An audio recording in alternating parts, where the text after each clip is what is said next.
السلام علیکم، میرا نام عنایت اللہ خان ہے اور اپنے یوٹیوب چینل کی طرف سے آپ کے سامنے حاضر ہوں۔ آج دو موضوعات پہ بات کریں گے۔ پہلا موضوع ہے رانا ثناء اللہ کا، جس نے بیان دیا ہے کہ اگر کوئی نواز شریف کا گھر گرائے تو ملک ٹوٹ جائے گا، پاکستان ٹوٹ جائے گا۔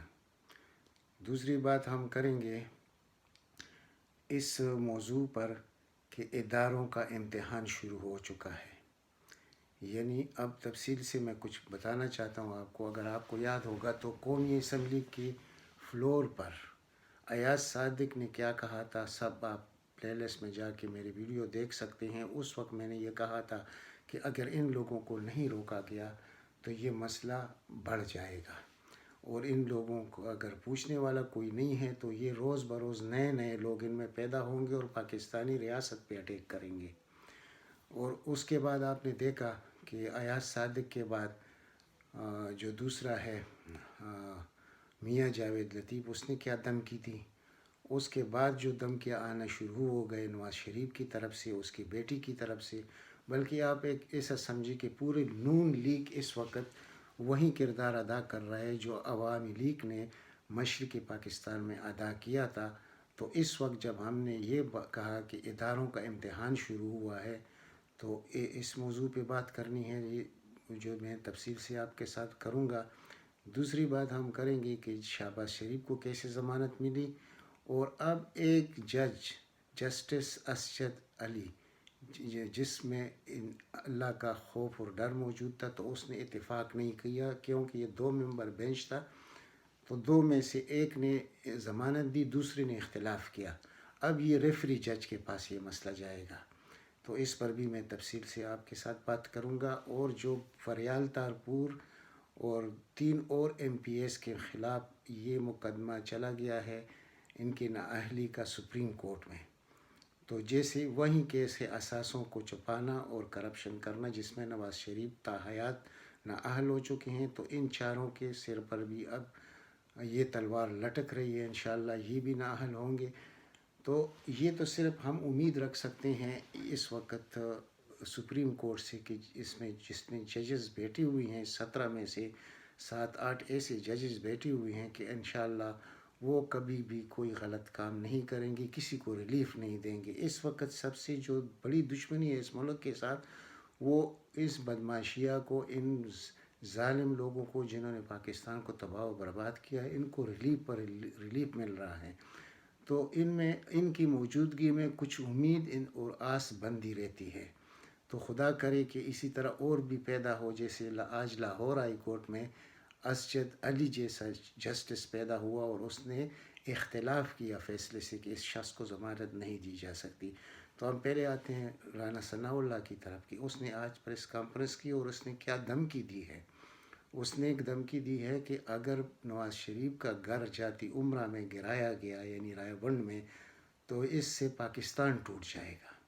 یہ پاکستان کوئی کھلونا ہے کہ اس قسم کے بدبودار لوگ آ کر اس کو توڑ دیں گے، لیکن جب ہم اپنے اداروں کو دیکھتے ہیں تو ان لوگوں کو حوصلہ ملتا ہے، اور حوصلہ شکنی ہوتی ہے عوام کی کہ ان لوگوں سے پوچھنے والا کوئی نہیں ہے۔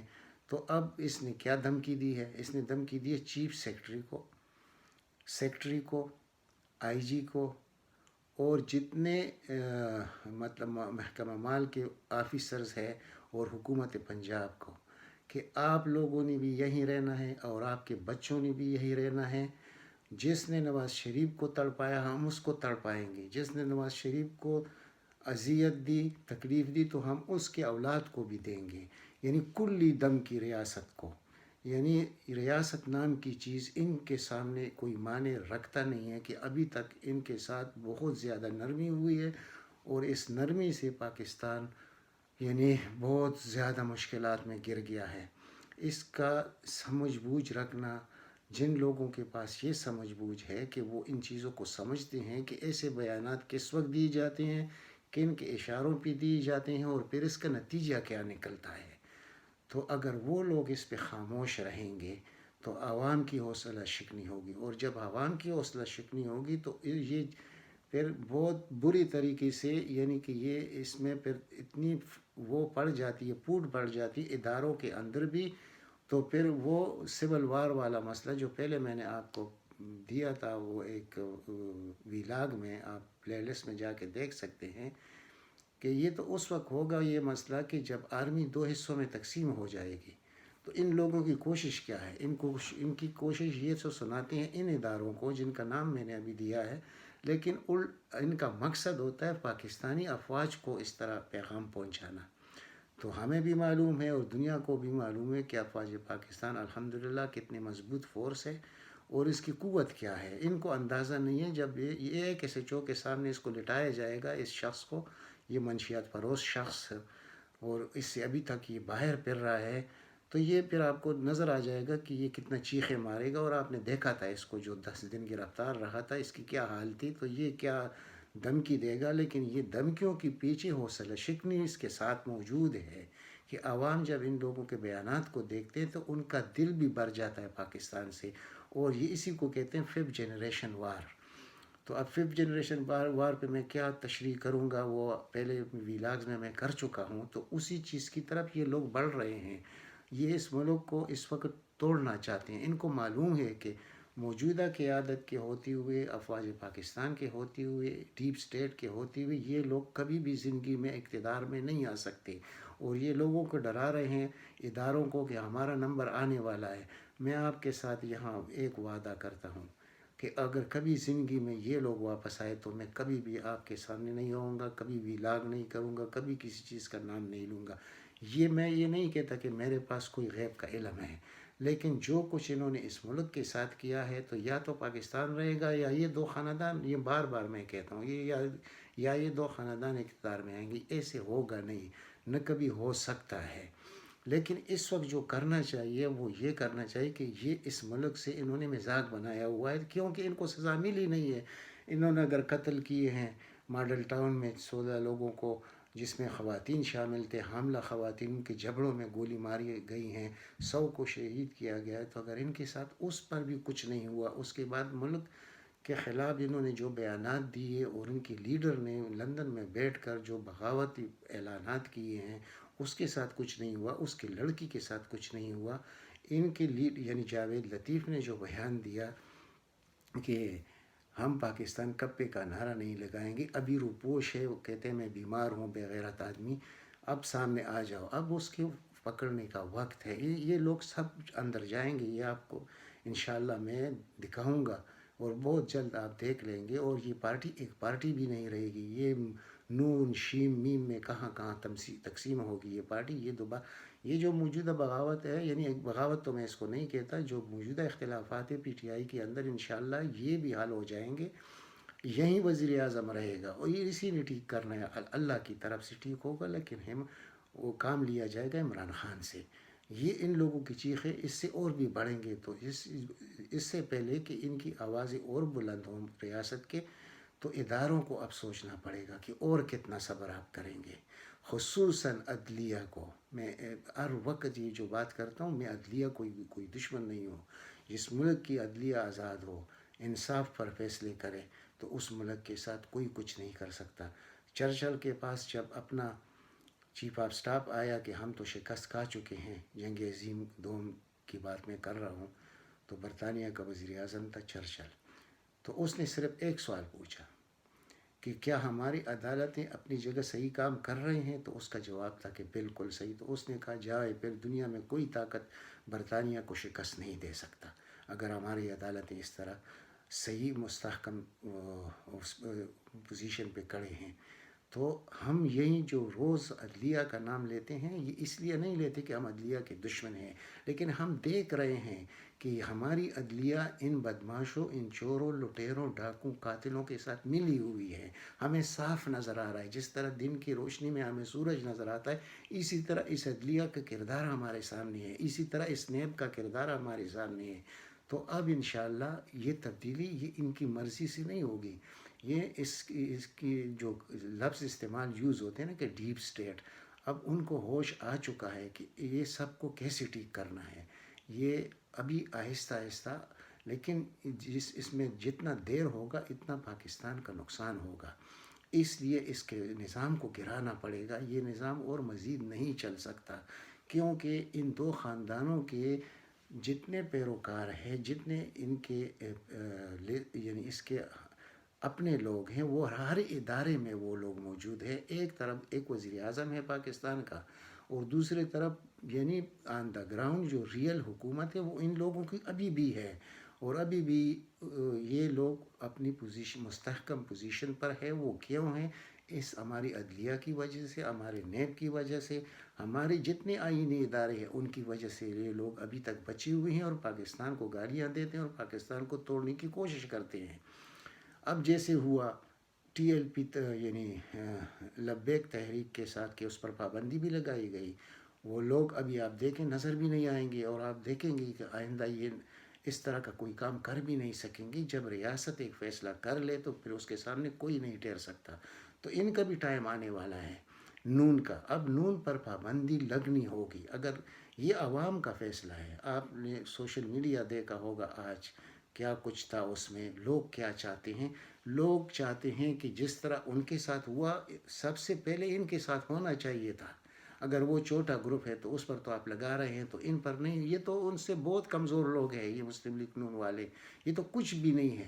ان پر پابندی جب تک آپ نہیں لگائیں گے، یہ اسی طرح کے بیانات دیں گے اور اسی طرح کے لوگوں کے حوصلہ شکنی کریں گے، اسی طرح ملک کے جڑوں کو کھوکھلا کریں گے. تو اس سے پہلے کہ یہ سب کچھ ہمارے ساتھ ہو، کیونکہ ہماری جو بیرونی دشمن ہے وہ کوئی کم نہیں ہے. وہ دنیا میں سب سے زیادہ اگر کسی ملک کی دشمن ہے باہر ممالک میں تو وہ صرف پاکستان ہے. اور اس کی وجوہات ہے کہ کیونکہ یہ ایک بہت بڑی مسلمانوں کی قوت ہے. اس کو اس وقت ڈسٹرب کرنا، یہ پوری امت مسلمہ کو تباہ کرنے کے در پہ ہے یہ لوگ. یہ اپنے مفادات کے لیے نہ ان کو اسلام چاہیے نہ ان کو پاکستان چاہیے. یہ سب کچھ ہر ایک چیز یہ اتنے گر چکے ہیں کہ ان کے سامنے حق اور سچ کا معاملہ تو ایسا ہے جیسے مطلب کوئی اس کا دشمن ہو. کوئی حق اور سچ کی بات کرے تو وہ اس کا دشمن ہے. تو یہ ان لوگوں کی ذہنیت آپ دیکھ لیں. ان کی جو خواتین ادھر بیٹھ کے، یہ چند خواتین ہیں ان کے، تو وہ عظمیٰ ایک عورت ہے بخاری، اس کے ساتھ یہ مریم اورنگزیب جو ہے، اسی طرح 10-15 اور ہے. وہ جو دوسری وہ اس دن جو شراب کے نشے میں باتیں کر رہی تھی اور ملک کو کوس رہی تھی، پاکستان کو گالیاں دے رہی تھی. تو کیا یہ پاکستان اسی طرح لاوارث ملک ہے؟ یعنی اس کی بے عزتی دنیا کے سامنے ہو رہی ہے، اور دنیا کے سامنے اس کی توقیر روز بروز گرتی جا رہی ہے. اور ہمارے ادارے اس طرح خاموش ہے صرف اپنے سیلف انٹرسٹ کے لیے. یعنی کیا ہے، ان لوگوں نے آپ کو مثلا جج لگا دیا تو کیا ہوا؟ کسی کو تو انہوں نے لگانا تو آپ کو لگا دیا. کسی کو نیب میں لگا دیا ڈی جی، تو وہ تو کسی کو نے لگانا تھا تو آپ نے، اس نے لگا دیا آپ کو. تو آپ کب تک ان کا ساتھ دیں گے؟ کب تک ان کے جرائم سے پر پردہ ڈالیں گے؟ اور یہ آپ کر بھی نہیں سکتے، کیونکہ ان دو خاندانوں کی اتنے لمبی لسٹ ہے جرائم کی کہ آپ تک جائیں گے اس کو ریلیف دیتے دیتے، لیکن ان کے کیسز ختم نہیں ہوں گے. آپ ذرا یہ سوچیں کہ آپ نے ادھر رہنا ہے، اگر آپ لوگوں نے رہنا ہے، کیونکہ جب ریٹائرمنٹ آپ لوگوں کی ہوتی ہے تو آپ فوراً باہر ممالک کی نیشنلٹی لے کر باہر ہی جاتے ہیں، آپ کا پاکستان سے کوئی تعلق نہیں ہوتا. لیکن اب ایسا وقت بھی آنے والا ہے کہ آپ لوگ یورپ میں بھی نہیں رہ سکیں گے، نہ امریکہ میں رہ سکیں گے، کسی ملک میں آپ نہیں رہ سکیں گے. تو اس پر ذرا سوچیں. عوام کا آپ سے التجا ہے روز کہ حق و سچ کا ساتھ دیں. ہمیں اور کچھ نہیں چاہیے. ہمیں اس ملک میں حق اور سچ کی بالادستی چاہیے. اور وہ بالادستی تو اس طرح نافذ ہوگی کہ آپ کو معلوم ہے کہ یہ دو خاندانوں نے اس ملک کا کیا حشر کیا ہے اور آگے جا کر یہ کیا کرنے والے اس ملک کے ساتھ. تو یہ لوگ جو اس طرح کے بیانات دے کر اور پھر اداروں کو ڈرا کر، اس سے ڈر کی وجہ سے وہ ان کے حق میں اب یہ جو مسئلہ نیا بنا ہوا ہے کہ نواز شریف کے گھر کو نہ گرایا جائے ورنہ ملک ٹوٹ جوڑ جائے گا، پاکستان ٹوٹ جائے گا. تو یہ مطلب کیا ہے؟ یہ 175 کنال کی زمین پر جو اس نے محل بنایا ہے، باقی تو زمین ان کے پاس 25-30 ہزار کنال زمین ہے، لیکن جس پر یہ تعمیر کیا گیا ہے، یہ جو مین سپاٹ ہے، یہ ہے 175 کنال. یہ اوقاف کی زمین ہے. تو آج انہوں نے کیا کہا کہ یہ اگر کسی نے گرانے کی کوئی، یہ تو گرایا جائے گا. وہ اس لیے کہ وہ تو حکومت پنجاب کی ملکیت ہے. تو اب کسی کی ملکیت پر آپ گھر کھڑا کریں گے تو کیا وہ گھر کھڑا رہے گا؟ ایسے نہیں ہو سکتا، اس کو گرانا پڑے گا۔ وہ اسٹے تو ان کو مل چکا ہے، وہ اسٹے تو میں بار بار آپ کو کہتا ہوں کہ دیکھو یہیں پر تو دکھ ہوتا ہے، یہیں پر انسان کا دل جلتا ہے کہ ایسے ناجائز چیزوں میں ہماری عدالتیں ان کو اسٹے دے دیتی ہے، لیکن کب تک؟ آخر اس کے لیے آخر یہ اسٹے سپریم تو کورٹ تک جائے گا، انشاءاللہ یہ اسٹے بھی ٹوٹے گا اور یہ محل بھی گرایا جائے گا۔ ان کو بڑا شوق ہے انڈیا کا کہ اس کا نام بھی انہوں نے کیا رکھا، جاتی عمرہ۔ جو آبائی گاؤں ہے انڈیا میں اس کا نام ادھر آ کر لاہور میں انہوں نے رائے ونڈ میں وہ نام محل کا رکھ دیا جاتی عمرہ۔ تو یہ جاتی عمرہ رہے گا نہیں، یہ گرے گا۔ لیکن عوام میں جو مایوسی پھیلتی ہے وہ اس وجہ سے پھیلتی ہے کہ وہ دیکھتے ہیں کہ بھائی یہ لوگ اتنے بڑے بڑے کام کرنے کے بعد بھی آزاد پھر رہے ہیں، کوئی ملک سے باہر ہے، کوئی ملک میں عیش کر کے ادھر ادھر جا رہا ہے، لیکن پوچھنے والا کوئی نہیں ہے، اور پوری ملک کو تباہ و برباد کیا ہے، لوٹا ہوا ہے۔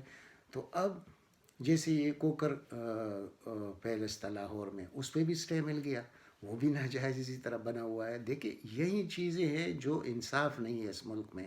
اللہ تعالیٰ نے اس ملک کو اتنے وسائل دیے ہیں کہ دنیا میں کسی ملک کے پاس اتنے وسائل نہیں ہیں، لیکن اس کے ہوتے ہوئے بھی ہمارا حال فقیروں جیسا ہے۔ ہم یعنی 5 ارب ڈالر کے لیے IMF کے سامنے لیٹے ہوئے ہیں۔ وہ کس لیے؟ ان لوگوں کی وجہ سے، ان دو حکمران خاندان، دو سابقہ حکمرانوں کی وجہ سے جو 38 اور 36 سال سے اقتدار میں ہیں، انہوں نے اس ملک کو اس نہج پہ پہنچایا ہوا ہے، لیکن پھر بھی ان کو رعایت دی جاتی ہے، ان کی مدد کی جاتی ہے۔ وہ جب جیل میں رہتے ہیں تو وہ بادشاہوں کی طرح رہتے ہیں، وہ جب باہر آتے ہیں تو وی کا نشان لگا کر عدالت سے نکلتے ہیں، اور جن ججوں کو ان کی وجہ سے ٹرانسفر کیا جاتا ہے، جیسے chief justice Lahore high court Qasim Khan نے 3 ججوں کو جو حمزہ شہباز اور شہباز شریف کا ان کے کیس دیکھ رہے تھے، تو ان کو پورا یقین ہو گیا تھا کہ وہ ان کے خلاف فیصلہ دینے والے ہیں، تو چیف جسٹس قاسم خان نے ان تینوں کو ٹرانسفر کیا، اور ابھی تک ان کی جگہ 3 ججز نئے نہیں آئے ہیں، ابھی تک نہیں آئے ہوئے۔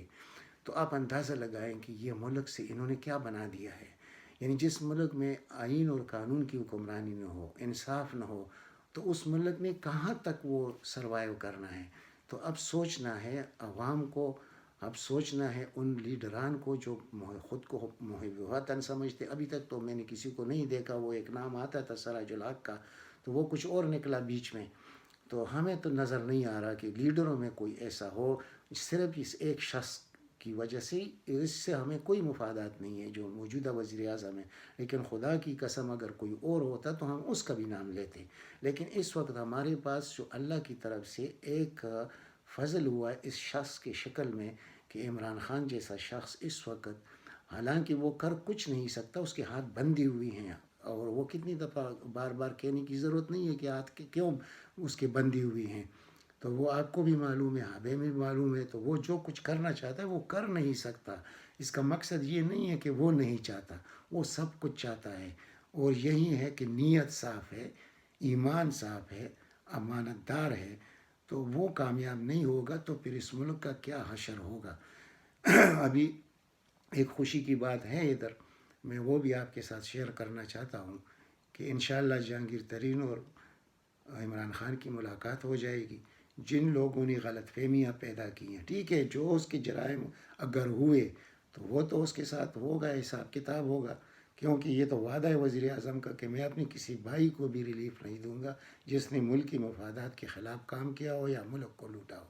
تو وہ تو ایک اور، لیکن یہ بات کہ جہانگیر ترین کو نشانہ بنایا جا رہا ہے یہ غلط ہے، اور یہ غلط فہمیاں بھی دور ہو جائیں گی۔ یہ لوگ جو اتنے خوشی منا رہے ہیں، خاص کر میڈیا کے یہ یعنی ضمیر فروش صحافی جو بیٹھ کے کہ جہانگیر ترین کے ساتھ تو 40 لوگ آ چکے ہیں، ابھی اور بھی بڑھیں گے، کچھ نہیں ہوگا، یہ آپ یقین کریں گے انشاءاللہ کچھ نہیں۔ اور جب ہوگا تو اس سے پہلے یہ شخص اسمبلیاں توڑ دے گا اور پھر عوام کے پاس جائے گا اور عوام کو حقیقت بتائے گا کہ میں کیوں مجبور تھا، اس لیے کہ آپ لوگوں نے مجھے میجارٹی نہیں دی۔ پھر آپ دیکھیں گے، خدا نہ کرے وہ وقت آئے، اگر وہ وقت آ گیا اور وہ نہیں سٹینڈ کر سکتا، اس کو جانا پڑے، تو وہ اسمبلیاں 1 منٹ کے لیے بھی نہیں چھوڑ گا، وہ توڑ دے گا اسمبلیوں کو. اس کو کوئی چیلنج تو وہ قبول کرنے والا پیدا ہی اسی لیے ہوا ہے کہ چیلنج قبول کرتا ہے. تو عوام کو سمجھ آ جائے گی کہ ہاں یہ جو کچھ ہمارے ساتھ ہوا ہے تو اس شخص کی وجہ سے تو نہیں ہے. 2-2.5 سال میں تو یہ سب کچھ نہیں ہوا، یہ تو 36 اور 38 سال سے ہمارے ساتھ ہوتا رہا. اور کنہوں نے کیا؟ 2 حکمرانوں نے. تو انشاءاللہ عوام اس کو ووٹ دیں گے اور دل کھول کر دیں گے. اور پھر جب یہ آئے گا تو وہ اس پوزیشن میں نہیں ہوگا جو آج جس کی پوزیشن ہے کہ وہ ہر چیز کا وہ محتاج ہے. اتحادی جو اس کے دل سے دشمن ہے لیکن مجبوراً اس کے ساتھ ہے، تو ان کی وجہ سے حکومت کڑی ہے. اور اگر پارٹی کے اندر اس طرح کا مسئلہ ہو تو پھر کیا ہوگا؟ تو نئے انتخابات ہوں گے، اور نئے انتخابات میں یہ شخص اگر یہ اپیل کرے عوام سے کہ حقیقت حال مجھ سے سنو کہ میں وزیر اعظم رہا 2.5 سال، میرے ساتھ کیا ہوا، کس وجہ سے ہوا، جو وجوہات عوام کے سامنے رکھے جائیں گے تو آپ یقین کریں اس سے بہت بڑا انقلاب آئے گا.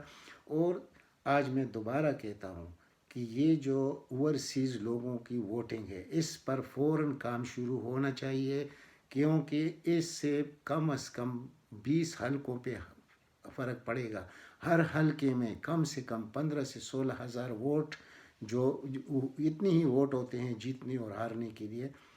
تو اس میں یہ جو ووٹ ہیں 15 سے 20 ہزار تک، جو ایک حلقے میں جو اوورسیز لوگ ووٹ آتے ہیں وہ 95% عمران خان کے ووٹ ہیں. تو اس پر اگر ابھی تک کچھ نہیں ہوا اور الیکشن پر بھی ابھی کچھ نہیں ہو رہا، یہ پھر میں سمجھوں گا کہ یہ حکومت کی ناکامی ہے. کیونکہ اوورسیز کے لوگ، ابھی مجھے سننے میں آیا ہے کہ لندن میں جو میٹنگ ہوئی ہے کہ ابھی سپریم کورٹ جائیں گے اوورسیز لوگ اپنے ووٹ استعمال آئندہ الیکشن میں استعمال کرنے کے لیے ریٹ دائر کریں گے انشاءاللہ. تو یہ ہوگا یہ کام. اور اس کے علاوہ اب چاہیے یہ ہماری حکومت کو کہ فوراً سب سے پہلے اس چیز پہ توجہ دی جائے، کیونکہ اگر آپ کو 2/3 میجارٹی ملے، میں وزیر اعظم سے مخاطب ہوں، تو پھر انشاءاللہ یہ ملک بھی بدلے گا اور یہ عوام کی حالت بھی بدلے گی، اور یہ ملک کہاں سے کہاں جائے گا انشاءاللہ وہ ہمیں سب کچھ معلوم ہے. اور اس وقت جو مشکلات ہیں وہ بھی ہمیں، اسی لیے ہم وزیر اعظم کو بلیم نہیں کر سکتے کہ اس کے سامنے مشکلات کے پہاڑ کھڑے ہیں. تو ایک اکیلا آدمی ہے، میں کسی کو بھی نہیں مانتا پی ٹی آئی کے اندر کسی اور کو کہ کسی میں اتنی کریڈیبلٹی ہے کہ وہ جو پہلے وزیر لگائے گئے انہوں نے ہمارے ساتھ کیا کتنا ٹائم حکومت کا ضائع کیا. صرف IMF جاتے جاتے انہوں نے 1 سال وہ خراب کر دیا. اور یعنی وہ لمبی تفصیل ہے، ویڈیو پر لمبی ہو جائے گی، وہ اس میں نہیں جانا چاہتا. لیکن یہ ایک شخص ہے، اس کا پورا پاکستان یعنی پوری سیاسی مافیا اس کے خلاف ہے، انٹرنیشنل اسٹیبلشمنٹ اس شخص کے خلاف ہے. تو آخر کیوں ہے؟ تو کوئی چیز تو ہے اس شخص میں، اور وہ چیز کیا ہے؟ اس کی ایمانداری ہے، اس کی حب الوطنی ہے.